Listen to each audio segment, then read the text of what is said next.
Beneil Dariush is unsure about his future in MMA after his recent knockout loss to Aljamain Sterling. Speaking to Submission Radio, Beneil said, "My main goal in this game is to be the best that I can be. I just remember spending a lot of time in prayer and trying to figure out if I was done back then," referring to a previous losing skid. Beneil continued, "I'm kind of in that same spot right now. I'm just trying to figure out do I go forward or am I done kind of deal, right? Because I'm not trying to be a 50-50 fighter or even a top 10 fighter. I'm trying to be number one in the world. I want to be the best. I'm not going to settle for anything less than that. I guess that's how I deal with it. I go back to prayer and I see what the Lord kind of shows me. Last time I had a lot of issues physically with my neck. I said I would solve those issues back then, go back into the octagon and see how that goes. I did that and I had a big change in my performance. I went from being 0-3 to 8-0, but this time I don't have any health issues. My neck is pretty good overall. I don't have any issues with it. It's a different spot that I'm in. What do you guys think? Do you think Beneil should retire? Post your opinions in the comments." Aljamain Sterling confirms he will not be fighting Max Holloway next for his featherweight debut. I think I got a little bit of clarity today. I spoke with my manager, my fiance, and we kind of went over some things, some scenarios. And one of the things we realized is maybe the Max fight isn't going to come to fruition at this point. I just think he has bigger opportunities in the sense of whether or not he's going up a weight class or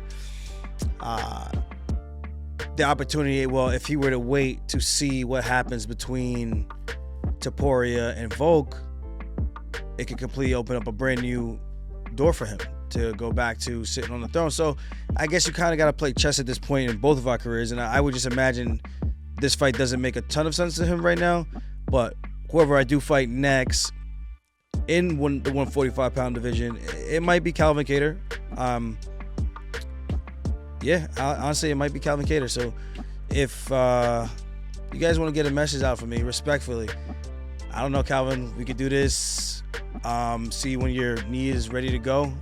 And much respect to you guys and your team. But I think March or April would be cool, UFC 300. Or maybe we could jump on that Miami card in March. So I'm looking forward to just having an opportunity to step in there with someone who, guys, Calvin Kattar is legit. So this would be a tough fight, but it'll be a fun fight, and see where I'm at and see how I can do with the big boys, So if that's the fight we're going to do, I'm up for it. I'm sure Calvin's up for it. So what we got to do to make this happen, let's have a good time and get after it. Belal Muhammad confirms he's the backup fighter for Leon Edwards versus Colby Covington. Speaking to MMA Junkie, Belal said, "They just hit me up Friday, asked me if I'm willing to weigh in for next week. I think obviously they know Colby and Leon are the two most inactive welterweights in the division. Neither of these guys like to fight. They're both good at running. So just to be on the safe side, they called the dude that always steps up whenever needed. For me, I was training this whole time regardless just in case something happened. The last two main events on pay-per-views both got canceled. But since my last fight with Gilbert Burns, I took that one on short notice and I was like, I never want to get out of shape like this again because I was so bad before that fight and it was the hardest fight cut ever. So I knew I had to be professional from then on, never getting big like that again." Kevin Holland gives his picks for UFC 296.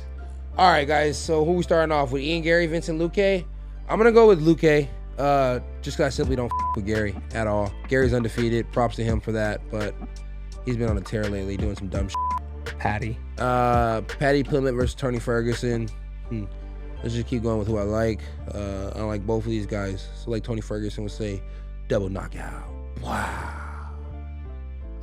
Stephen Wonderboy Thompson. If you beat me, you can beat anybody in the road. So I'm going for Stephen Wonderboy Thompson. Who you got?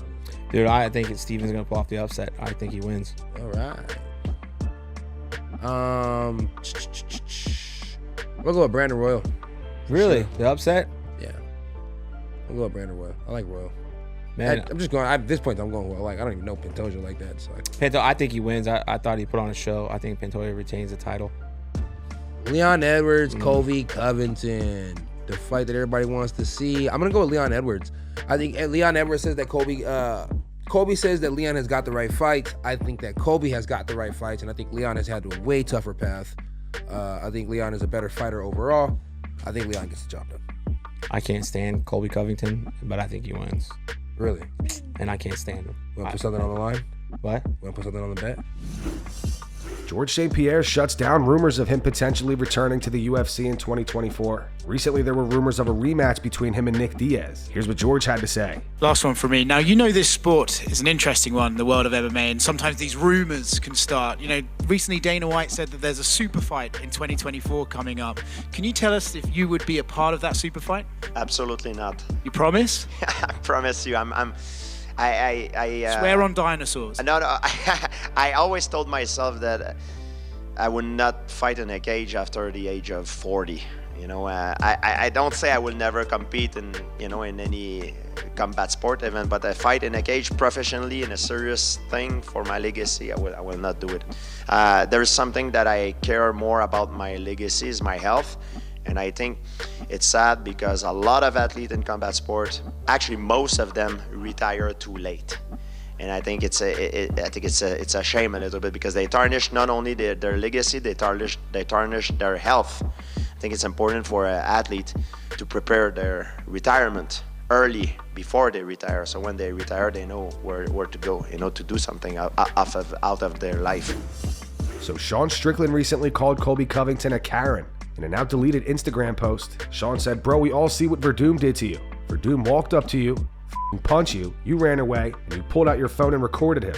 Like a Karen, bro. You're a embarrassment. I'll be honest with you, you're a good fighter. But as far as a man, you're pathetic." Leading into UFC 296 this week, Colby had words for Sean. Colby says he'd love to slap him around. Speaking of Code Sports, Colby said he's pretending to be everything he wishes I was. I'd love to slap Sean Strickland around. He's just a pathetic excuse of a human being. The guy has literally no freaking IQ. The guy's so fucking stupid. The things he says, he needs to get his mouth wired shut. And I'm the guy to do it. The UFC knows I'm the one that can end these guys that hate the company and they hate the world. So I would love to fight Sean Strickland. Colby then spoke on whether or not he'd fight Robert Whittaker. He continued, "No, that ship has sailed. Robert, he lost the title and then got beaten in a contender fight, so he's just not relevant anymore. He doesn't make sense for me.